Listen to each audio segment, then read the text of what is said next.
It's on. It's right here. Okay, will all speakers please come to the stage?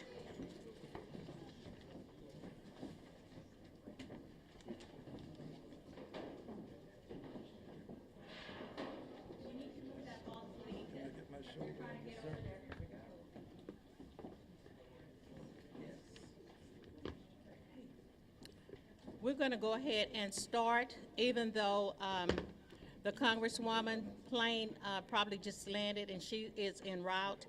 The mayor had to make some schedule changes, and he said he would be here as quickly as possible, as close to 3. Is that better? Thank you for being with us today. I wish we wouldn't have to talk about a state takeover, because it's the worst news we can imagine for our students and families. But it gives us an opportunity to spell out in a specific multi-point plan what every Houston student needs to succeed, whether there is a takeover or not. Let me be clear. Educators, parents, and the community remain resolutely opposed to today's announcement by the TEA to take over Houston Public Schools. Our schools should be run by our locally elected school board. As far as I'm concerned, this is a hostile takeover. It was done to Houston families, not with them. There was no transparency, no attempt to hear from the Houston community, and this is outrageous. We may have lost the battle over the takeover, but we will work night and day not to lose the war for the best education possible for our children. They have been making real academic progress, though Governor Abbott and Education Commissioner Mike Rath won't admit it. Houston Independent School District has a B+ rating. That's a fact, and we will not allow progress to slide. We have tried in every book to prevent this decision. 30 years of research about takeovers in other districts has demonstrated they do not improve student outcomes. In fact, they disrupt kids' educations. Is that what Austin politicians want for Houston? Here's a list of our must-haves for students to continue on the path of progress, with or without a takeover. There are more, but these are our top priorities. Create community schools that provide academic, social, and emotional support for students. Provide wraparound services that meet the needs of entire families, such as health clinics, food pantries, extra tutoring, and enrichment programs. Reduce class sizes. Make sure every school has books that are actually published in this century. Hire an appropriate number of teachers and staff for every school, and that requires better pay and benefits to recruit and retain teachers. Provide funding equitably for all schools. Right. Open career and technology education programs. And we will make sure that the consultation rights and employee rights are maintained, and will expose any effort to privatize HISD jobs. And now I will introduce to you Retha Thomas, the president of the HESP Union.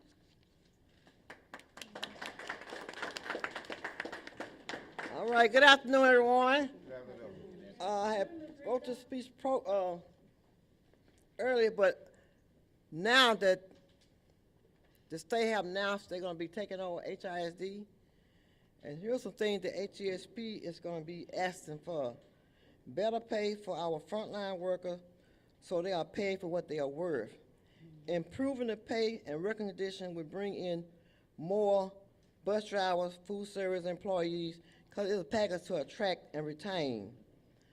The support personnel does it every day. They get the kids to school on time, they feed them a nutrition meal, they have a school clean. The kids have been taken care of by our teachers. We want to make everything, we support staff. We get the kids prepared to go into the classroom and be taught. um, and we get it done. No matter what side that we are on or who's running HISD, our main thing is we need to make sure that the state do the right thing for our students by um, provide them with, with a balanced education. No more 30% education on this side and 40 on this side. All kids need to be educated, so they are our future. Thank you very much.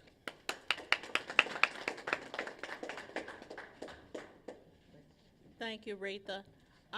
The Texas AFT President, Zeph Capo, should be able to be zoomed in at this time. Is it ready?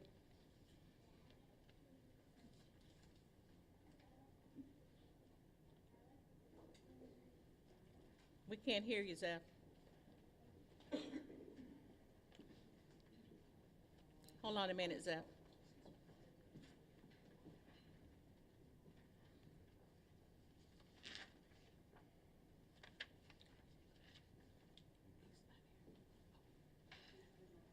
Tell them to try again. You're up to the mic. Shaking her head, so it's speakers in the hall that are not able to hear. Go ahead, Zeph. Okay, great. Can you Thank speak you. around this way so we can see it? Yeah. We can't hear us either. Let's see here. Okay. Thank you, Jackie. Thank you, Retha. Thank you, everybody who's there to stand up for our kids in our community. I would love to be with you today, but as you know, the legislature is in session, and we literally have to watch them every single minute that they're here. I appreciate Jackie and Retha talking about what's important for our kids, and many of our other speakers may point out what they believe to be the political leanings behind this decision. But today I want to talk about hypocrisy, because this decision smells of it. It is deep and it is rank. You in the media should know better than anyone else why we would not trust TEA to run our district. In teaching, we depend on modeling lessons for students, master teachers modeling for novice teachers, and TEA has lost at this point all space to judge or to be a model that any of the rest of us should follow. TEA has been and may currently still be under investigation by the federal government for mistreatment of special education students across the state. You in the media have published the headlines on crony contracts and the waste of our tax dollars. Your headlines have written about felons who have defrauded the government and been placed on boards of managers by the agency because they didn't do their homework when charged with the responsibility of overseeing other communities' kids. The state of Texas has engaged in 15 or more state takeovers to date. If we applied the one school criteria to the state agency, then shouldn't they already be taken over by the federal government for school district failures? All from an agency staffed with bureaucrats apparently ready to stick it to school districts and sacrifice our fourth grade teachers to pass a tax break for the wealthy. This lack of transparency is appalling. Basing this decision in part on an investigation you refuse to share with the public, they passed laws at the state legislature to keep that report hidden under the guise of witness protection. But I know damn well the main witness that they depended on to prop up their report was a high-level staffer who was arrested by the FBI for bribery and theft, and likely supported by a board member, no longer on the board, by the way, because she was taking cash under the table. Release the report, TEA, and prove me wrong. Despite all of this, the state and its officials will now be responsible for more than 180,000 students and 25,000 school employees. For their sake, I have no choice at this point but to wish them well and hope that they succeed. But make no mistake, we will watch every move, and as long as you are treating our kids and our employees with dignity and respect, we will work with you. But the moment you cross that line, we will be there to hold you accountable. Thank you.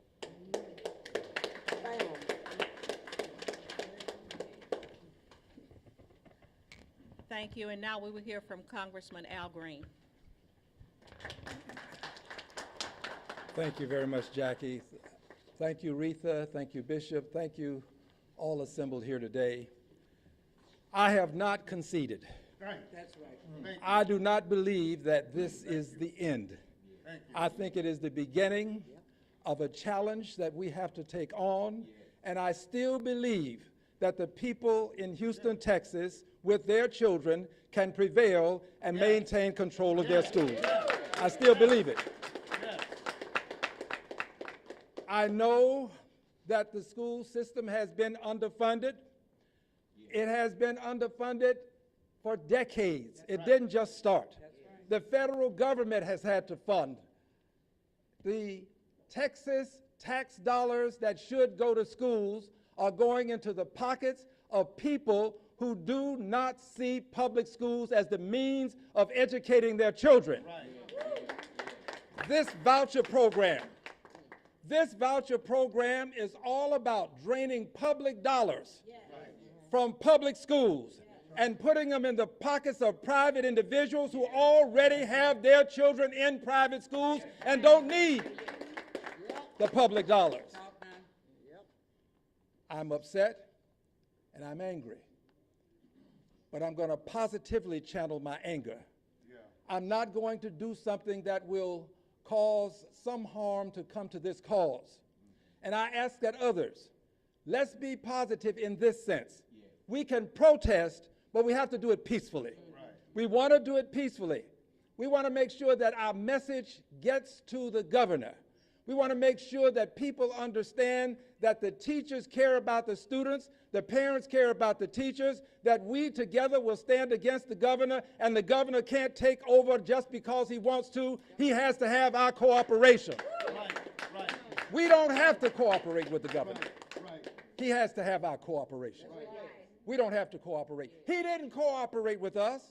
Where was he when we were begging for more funds for teachers? Where was he when we were asking for better books? Where was he? He hasn't been involved in public schools. He has seen 19 babies murdered in a public school. He did nothing about that. He's only now trying to take over public schools so that they can eventually be voucherized and others can take over the public dollars and put them in private pockets. So I'm angry, but I'm not so angry that I will do something irrational. We have a duty now to continue this fight because, Bishop, this isn't over. We still have the rest of this school year. That's right. The school year is ending in June. We have until June to get the governor to understand that what he's doing now in the month of March is unacceptable, and we may have to march on the governor. We may have to go to Austin. We may have to stand in front of the mansion. We may have to let the governor know that we are not happy. That doesn't mean we'll do anything violent. I have to say this continuously because there are people who always want to say that we want to do something violent. No violence. We can peacefully protest and make it clear to others that we are upset. Finally, this. The genesis of this movement to voucherize did not start with HISD. This started in 1955 after Brown versus the Board of Education, when people in this South did not want to have their children go to integrated schools. We have come too far now to allow what started in 1955 to take us back to a time when black children were in one school, white children were in another school, and other children were disseminated throughout school system. We have got to maintain an integrated school system. That's what this is all about. Let's maintain an integrated school system. Now, here's what the governor's really doing, Retha. The governor is rewarding white flight. That's what he's doing. Most of the children in HISD are persons of color. That's right, that's right. The people who are attending these private schools, for the most part, are not children of color. Right. The governor is rewarding the people who have chosen to take their children out of HISD, put them in private schools. He now wants to give them a bonus for taking their children out of these public schools. We will not allow the bonus to go to private schools. This is the beginning. This is the Genesis, Bishop. You know a lot about Genesis. And I will tell you, Bishop, that the revelations are yet to come. Yet to come. Thank you, everybody. Thank you. Thank you, Congressman. Bishop Dixon.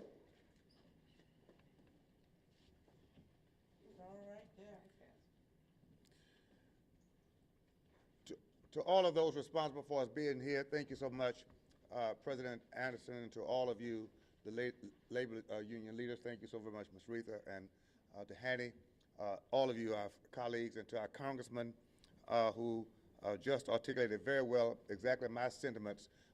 This is absolutely Genesis. I want to say, I'm speaking, of course, on behalf of the NAACP, along with the Houston Metropolitan Baptist Ministers Conferences, as well as other pastors across this city.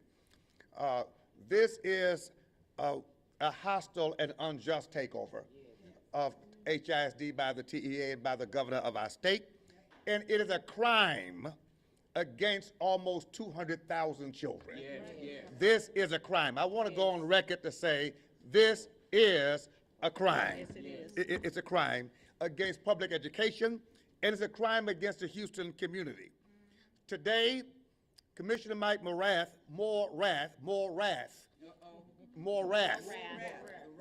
announced definite plans for TEA to take over HISD. But we want to declare today that those plans are not so definite. A school district that has been given a rating of B plus by his own agency is what he declares is worthy of being taken over.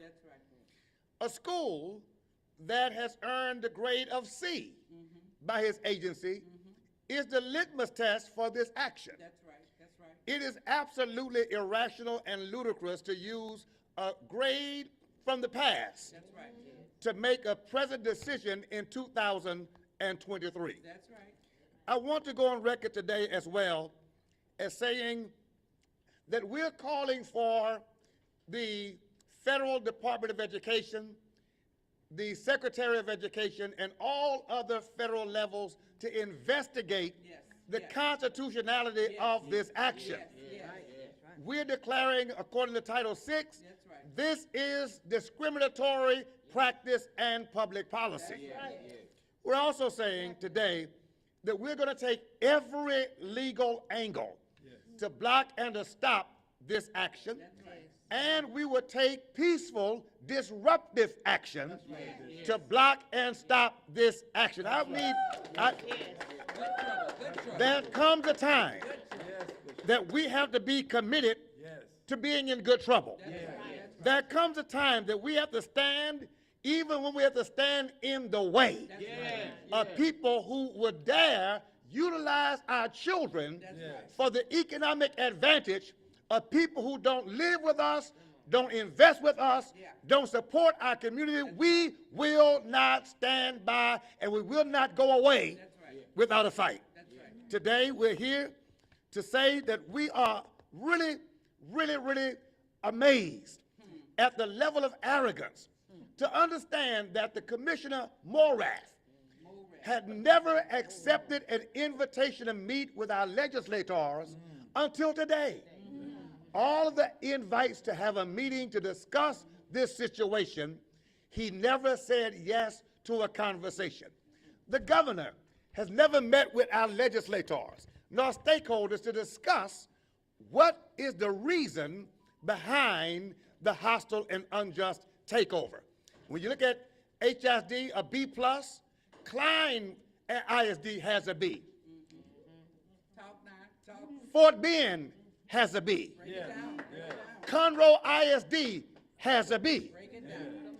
Dallas has a B. Austin ISD has a B. How is it that HISD with a B+ is chosen to be taken over? Is Conroe ISD on the list? Is Klein on the list? Why are these districts not on the list, Governor Morath, to be taken over? What does it have to do with really? If academic achievement and financial management are the measurements by which you determine whether a school district is viable, tell us. What's the reasoning that you haven't written about? What is it that you haven't told the public that really drives this action? We decree and declare that this is unscrupulous, it's animus, it's anger, and it's about an agenda that you cannot go public with. Because it is to voucherize. It is to privatize. But we're not going to stand by and watch it. We're going to make you answer the question. We're going to knock on your door. We will be at your doorstep. We will be at your meeting. We will be at your events asking you over and over, tell us, why HISD? Does it have to do with the fact that we're majority brown and black? Does it have to do with an economic agenda that's designed to close our schools and privatize schools and sell the land to developers? HISD is the largest landowner in Houston. Let's not forget about that. I come to a close on this note, and yes, I'm angry. I've gotten filled with righteous indignation. I'm angry enough, Congressman, to move buses to Dallas, Texas, to stand in front of Morath's home. I'm angry enough. I'm angry enough to stand in the way. I'm angry enough to lead a protest. I'm angry enough to lead a strike. I'm angry enough to lead a walkout. Whatever it takes, we are going to be heard. And the nation will know that the state of Texas is punishing children for a partisan political agenda that disempowers people who have lifted themselves to a level of excellence and a standard of acceptance, and you rewarded us with a grade, but you're punishing us with this grievance. So today, I close with these words for the last time. Mr. Morath, what is it about HISD that you feel the liberty to punish a B+ earned district with a AAA bond rating? What is it about this district that says it's worthy to be taken over? And we doubt seriously if you can do it better. Because every district that you've taken over have gone down, not up. Not so for HISD. Stand with us. The fight is not over. The battle is not won. We are still on God's side, and God is on our side. We fight to the finish. Thank you, Bishop Dixon. Now I will bring up Dr. Sergio Lira, President of LULAC 4967. LULAC. Thank you, thank you. Yes, a couple of things. First of all, I used to be a member of this great organization, HFT, for many, many years, and I've been in the trenches with our school teachers, our families, our students, our support workers, Ms. Cormier, the bus drivers, the essential workers, the cafeteria workers, and I fought like hell to make sure they get the highest pay raise in 25 years. You did that. You did that. Now, let me tell you a couple of things. You know, right now, it's clear as day, and I'm asking all of you folks in the media, do your research, do your homework, This did not happen in 2019. It started in 2015 when the law was passed, House Bill 1885, that opened the door for a state takeover. And as an educator, let me say a couple of things. Research has shown over and over and over that a state takeover does not improve student outcome. Right. TA, Mr. Morath, Governor, if you're concerned, your priority is improving student outcome, then why is it that the 11 school districts that were taken over did not improve student outcome? Beaumont ISD was the last one they took over, the largest school district, and it's not even rated. Right. You know what it means? That it may be below a C. It's either a D or an F. Demonstrate that you really care about student outcome. You preach about student outcome and improving academic performance, but there's not a single state takeover that has improved student outcome. Next to student safety, that's what we should focus on. Mental health issues, that's what we need to focus on. Instead of taking over a school district that's mostly minority students. And let me tell you, my phone blew up today, all morning long. And this is another voice that I want to add to you. The Latino community is calling me and saying, what are we doing? What's going on? ¿Qué pasa? 62% of the students in HISD are Latinos. Half of the students at Wheatley High School are Latinos. ¿Dónde está la voz? Because it's not about one school. 273 schools. That's what it's about. Research has also shown that if you invest in education and public school, student outcomes go up, not down. We don't need a state takeover. We need a state financial do-over.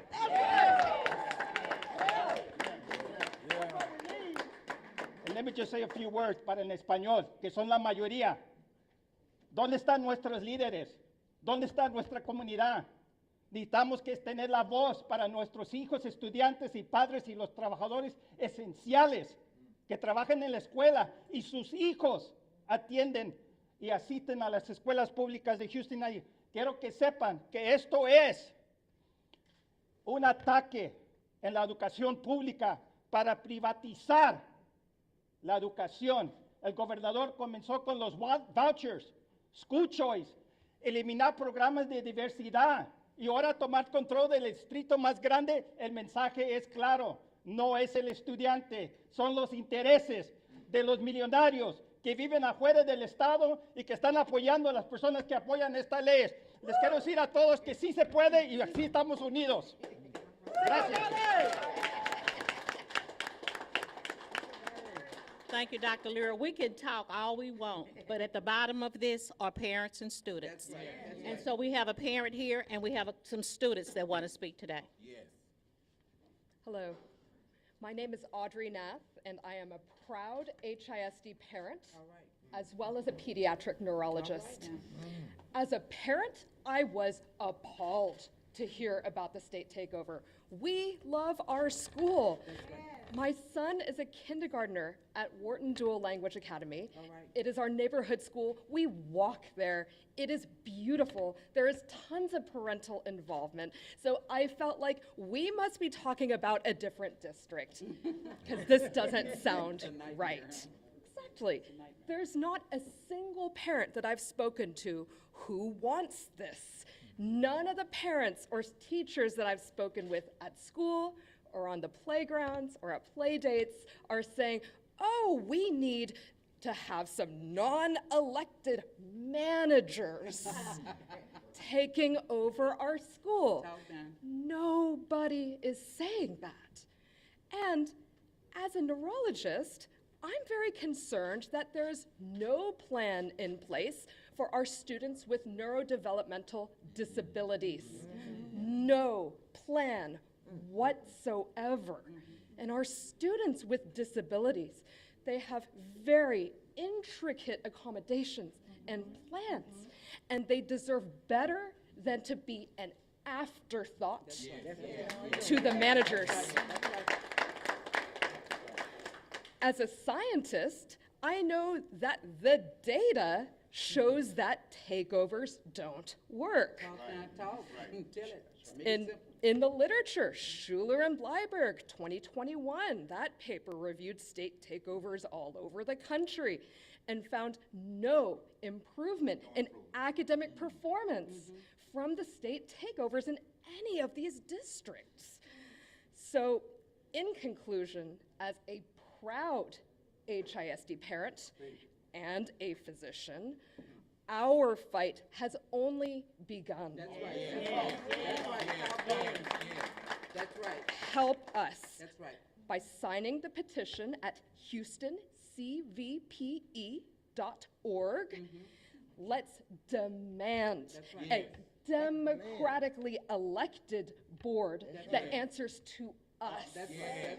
That's right. That's right. That's right. And please talk with other parents and students and teachers and fight this hostile takeover with all of your might. That's right. Thank you so much. Thank you. Thank you.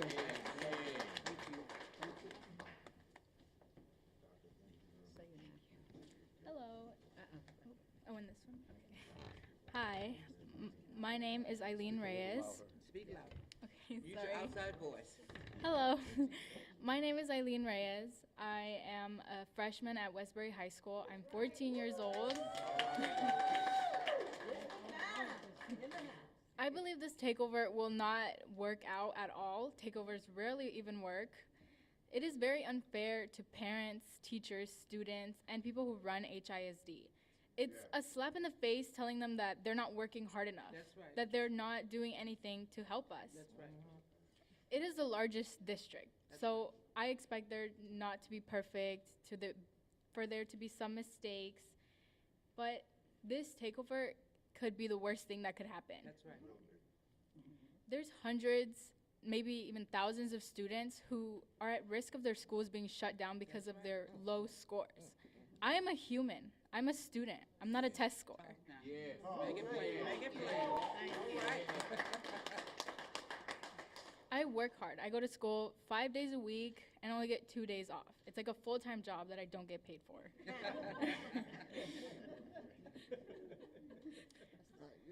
And I have 8 classes, including an advocacy class where they still make us do All other right work. now. I take STAR tests, PSATs, TELPAS tests every single year, and they take at least 4 to 5 hours. And there's plenty of other students who also have to take them. You have to put that B plus. That's why we got that B plus. I also participate in sports, which is a lot more harder for me to be focusing on schoolwork. With all these teachers giving me work, it's very stressful, but we learn how to handle it. Most of us here probably have kids. Imagine having to drive your kid 40 minutes to an hour because their school got shut down because of their poor scores. That's right. It is definitely not fair that some students have to drive very far from their homes just to get to school every day, and their parents who probably work jobs and take care of other siblings. It is not fair that students are told your scores are bad. When is it really our fault? Is it really us who reflect on our scores? Some students suffer with anxiety, depression, and OCD, and other things, test anxiety. I suffer with some test anxiety. I get really scared to take a test. It's very stressful. Students, it's very hard to go to school every day. I thought that with this takeover, we would have someone with a big, big voice to stand behind us, such as our governor, Greg Abbott, which he did not. This is not the person who I want representing my state. I want someone who is going to be there, who's going to listen to news, take care of all the people of Texas. This governor, which I don't even want to call my governor, because he made a mockery of HISD. He called us unprofessional and a joke, which I do not find appreciative. Another thing that I do not like about this guy is that he pretty much make a mockery about the Uvalde shooting that happened in March, March 24, 2022. At least 23 people lost their life that day. It's very tragic that parents, students, teachers, everyone is scared to go to school now. I shouldn't be scared to walk into my campus thinking that will be the last day. I should walk into school being proud that I get an education. Students are the future. They're the next generation. We're the next lawyers, doctors, therapists, counselors, maybe even teachers, maybe even the next president. That's right. Talk, babe. And now they're just giving up on us, saying that we need someone else to take care of us.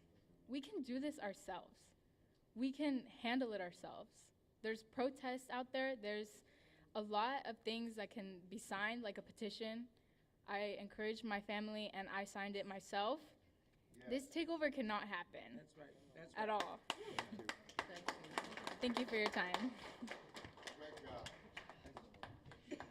very good. Okay. Hi, my name is Kaylin Krathouse, and I'm a junior attending Carnegie Vanguard High School in Midtown. Yeah. I think this is another instance of a power grab of the Texas government over local control.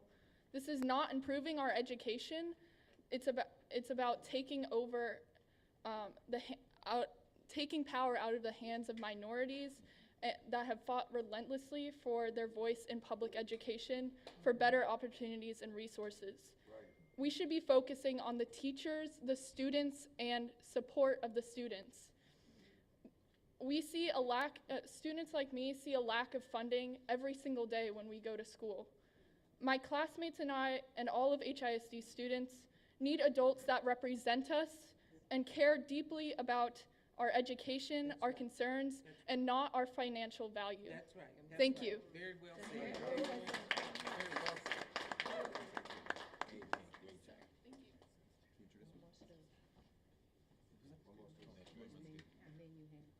Let the students speak. Yes, Okay, hi, my name is Ivana Washington, and I'm a senior at Lamar High School. I was in 9th grade when COVID hit, and I had to spend almost half of my high school experience online. Take your time, babe. Just take a deep breath.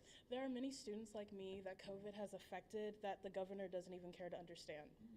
It feels like all he cares about are test scores and not us as students who are working for our futures. We are more than just a test score. We are human beings. Talk, baby. Talk. I don't agree with this at all. I know it's not going to work, and I feel like that he's only doing this to affect people like me. This won't affect any of the private school kids. It will just affect people in public schools, and it's not right. We have other things we need to learn other than like testing. Like if we have like testing-based classes, we won't learn the things we need to know. I had 3 friends last year.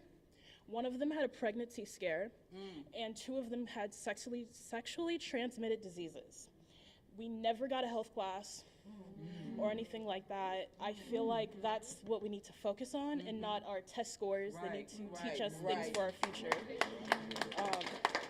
I've always really enjoyed learning, and this year I've really enjoyed my hands-on classes I have, like my English class. I have a really amazing teacher. She motivates us and comes up with creative lessons that she knows we will enjoy. I can tell that when I'm in class, she really wants us to learn what she's telling us and not just trying to get our test scores, you know? Like, she really wants us to learn.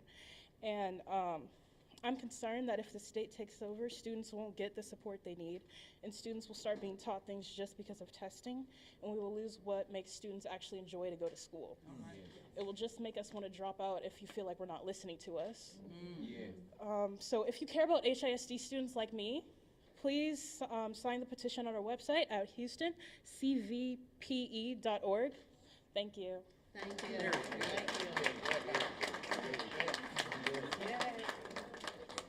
We will now hear from Hanny Khalil, the Executive Director of the Gulf Coast AFL-CIO.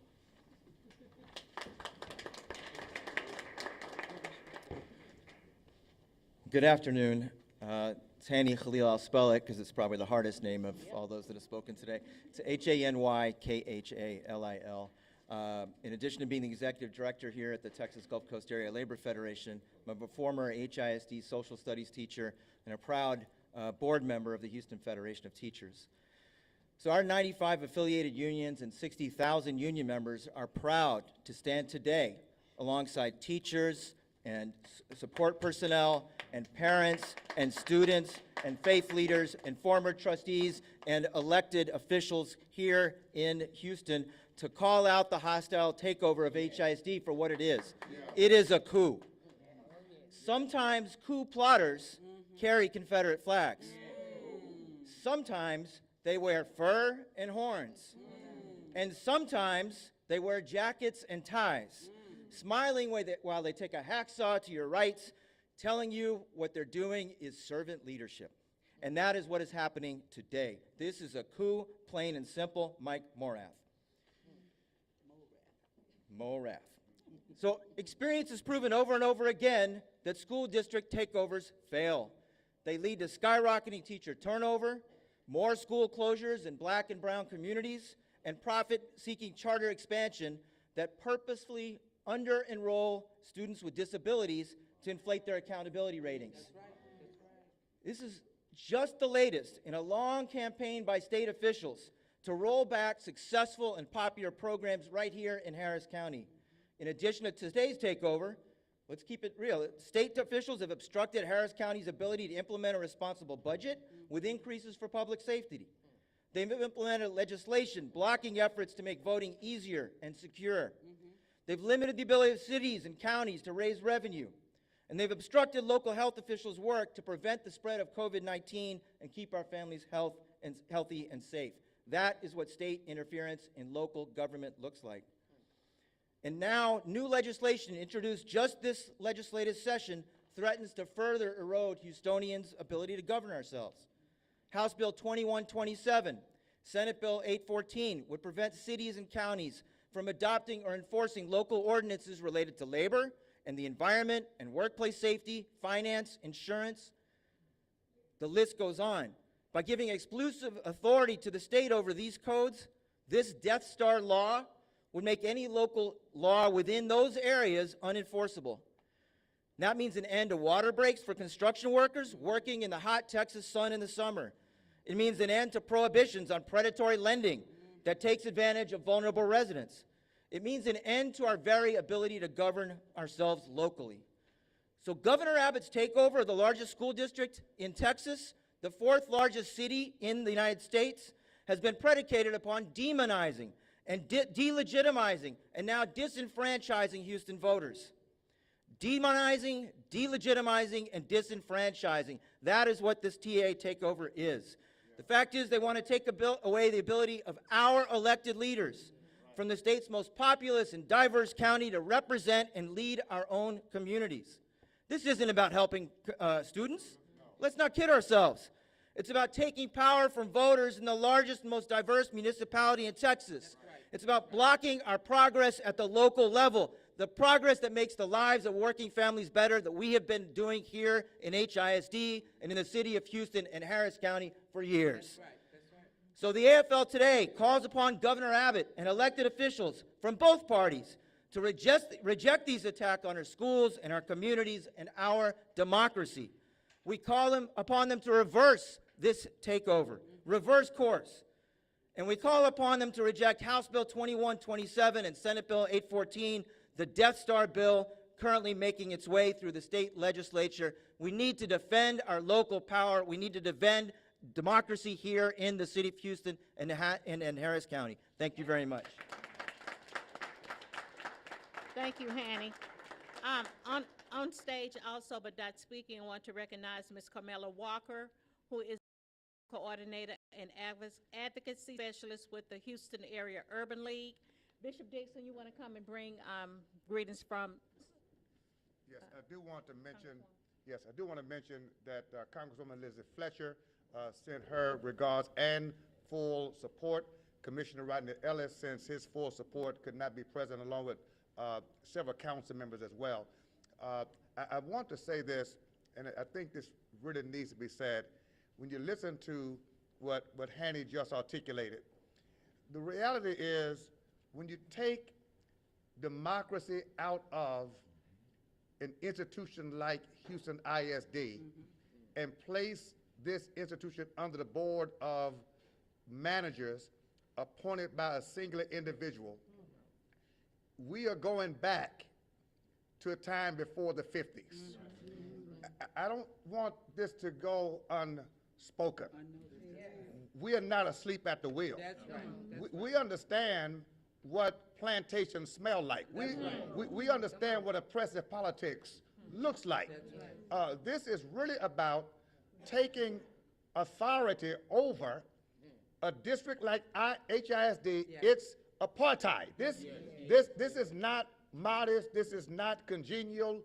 It may look smooth on the surface. It may look smooth in the document, but any way you slice this, when you shuck the corn right down to the cob, All right now. this is oppressive partisan politics, and this is about suppressing people's rights to rule themselves, and that's what democracy promises. A B plus shouldn't, how do you not pass with a B plus? I mean, I think, honestly, they were surprised that the district met the grade. I think they were surprised that Wheatley rose to a C. That's right. That's right. Because before then, the argument was a lack of ability. That's right.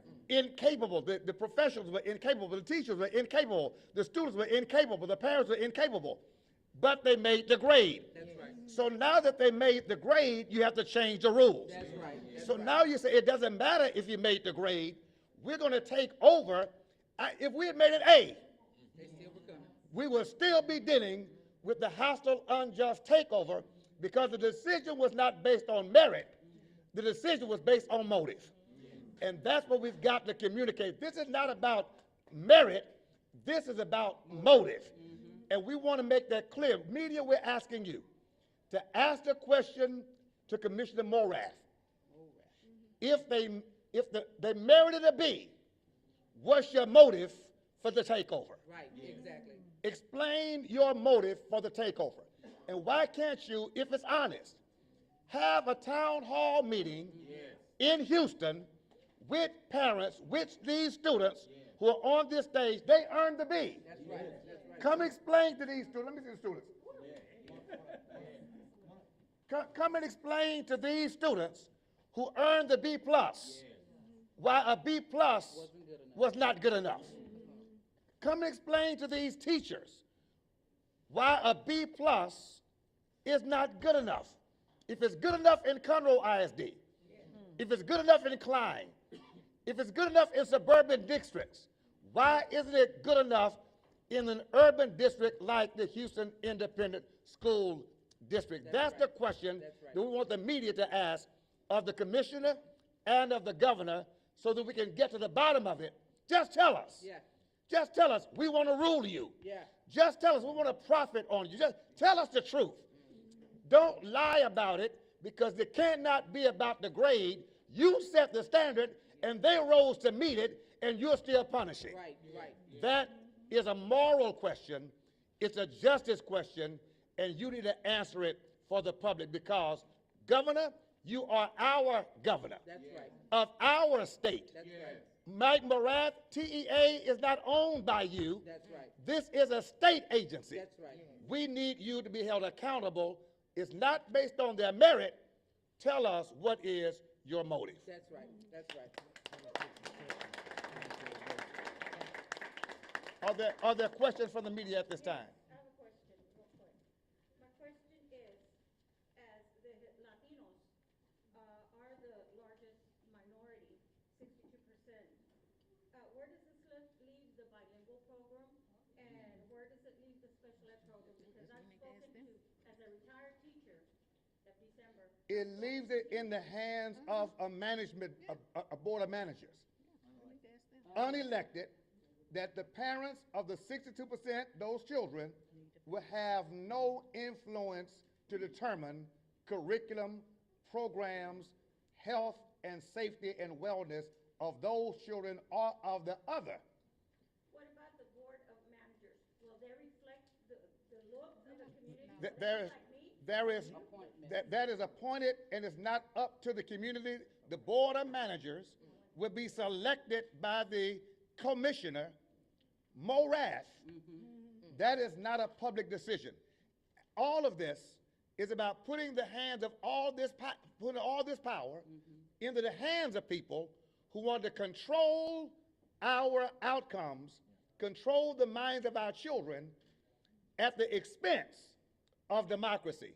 It puts parents out of the conversation, and it locks the management board in without accountability. Will teachers be able to resign if they want to without good cause, maybe family leave or something, and will they be sanctioned if they? We have no idea what the This was standard. brought up in the board meeting, that's why, Yes. and that was my question.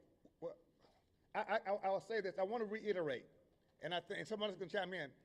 Understand that all of the policies would be determined by TEA.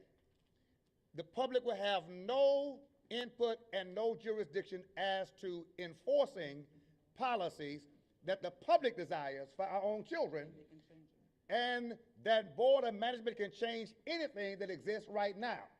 Nothing is sacred, nothing is protected. The board of managers becomes the master, and our children become members of the plantation. Let me add a word to that. Excuse me, just a moment. Congressman, go ahead, Just a please. moment. The board of managers will report to an agent of the state. There really is one person that's going to be in charge of this, because the managers are being appointed based upon their willingness to cooperate with the agent of the state. This is not the way our public school system was designed to function. We don't want to see a board of managers really with no authority other than to say yes to the agent of the state, which ultimately gets back to the governor. The governor of this state does not want federal interference. He talks about how you have to have home rule. He talks about how important it is for local people to make decisions, except when it comes to HISD. And then he makes an exception such that he can control HISD. We are going to fight to return HISD to the hands of the people and the children that attend the school and the teachers that teach there. That's our mission. As Sergio said, let me say this. This ceases to be a public school system. A public school system is a school system that is governed democratically by individuals who are elected by the public. That's the definition of a public school system. If the public does not govern the system, Congressman, by definition, does that not cease to be a public school system? Yes. We need to understand that what's really happening is HISD will not operate and function legitimately as a public school district when it's under the auspices of a board of managers appointed by one man who reports to one man who reports only to the governor. That's what we're dealing with. We're losing a public school system to personal and private interests. I just want to add that this is the beginning of the erosion of democracy. In our city, the nation is watching other surrounding school districts that have similar issues, similar demographics, some struggling schools. Ask yourself, who's next? Who's next? If you take over the largest school district, you're able to take over you can take over any school district. There's a saying, those in power make the rules. It's up to us, the community, to fight back. And let me just revert back to your question, Mrs. Moreno. In terms of what's going to happen to the bilingual program, ESL program, bilingual teachers are 33% of the teacher workforce in HISD. Someone mentioned that teachers are going to flee the district because of the uncertainty. Well, our students are going to suffer even more. But not only that, with the explosion of recent immigrants into our beautiful, diverse city, ESL stipends are threatened. Bilingual ed is threatened. Yes. And with the movement listen closely, pay attention to what the governor is doing by eliminating diversity, equity, and inclusion policies and programs. What is to say that these board managers are not going to align the same decisions of the program? They have to listen to the governor. And they want to stay there because they're not elected. They're going to be appointed by TA, by Mike Morat. They have no accountability of which programs they eliminate and what they cut. So this is a big threat to the bilingual program, ESL program, special ed program, any program that helps minority students, because the wave is coming from Austin down. Follow the pattern. It's the same policy alignment. Yes. That's what's going to happen. Lo más quería de contestarle de qué efecto va a tener en el programa bilingüe, y le estoy contestando a la maestra Moreno, que si seguimos la retórica del gobernador de eliminar programas de diversidad, igualdad, inclusión, las personas que van a estar, los van a escoger sin una elección, vamos a perder la democracia de tener un representante para abogar y luchar por sus estudiantes y sus padres.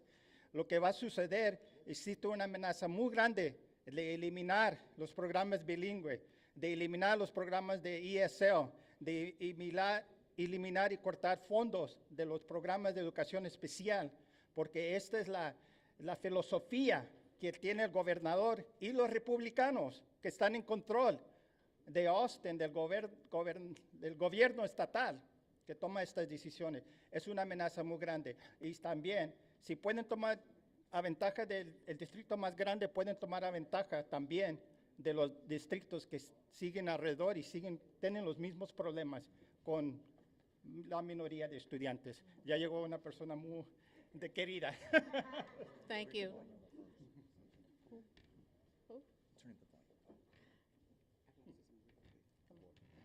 Trustee Bluford Daniels, and then we'll hear from Congresswoman Sheila Jackson Lee.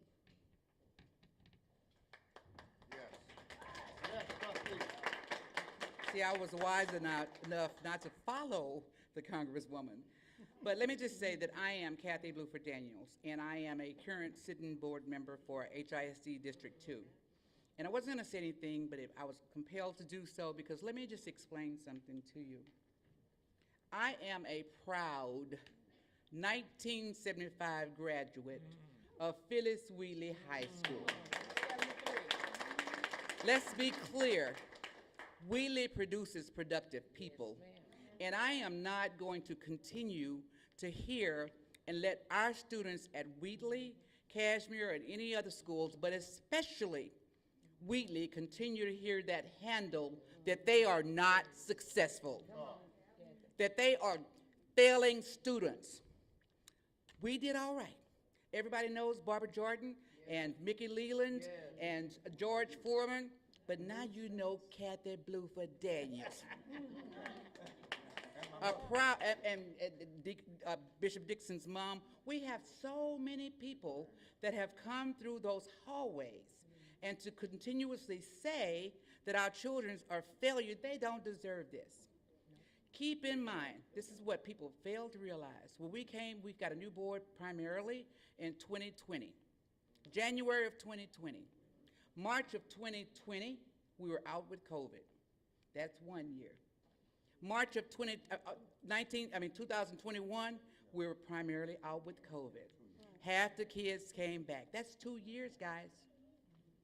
The only opportunity that we had to work collectively as a board for improvement was 1 year, 2022.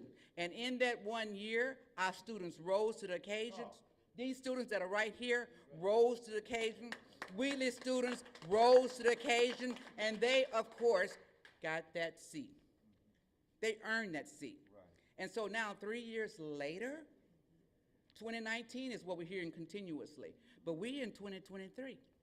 The kids achieved that score in 2022. So please make reference to the fact that those kids, we are proud of them for everything that they did. These kids, we're proud of them.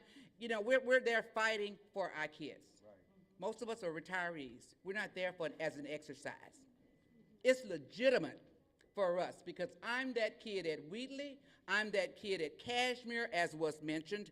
I'm that kid from the neighborhood because guess what? I live in the neighborhood. Thank you.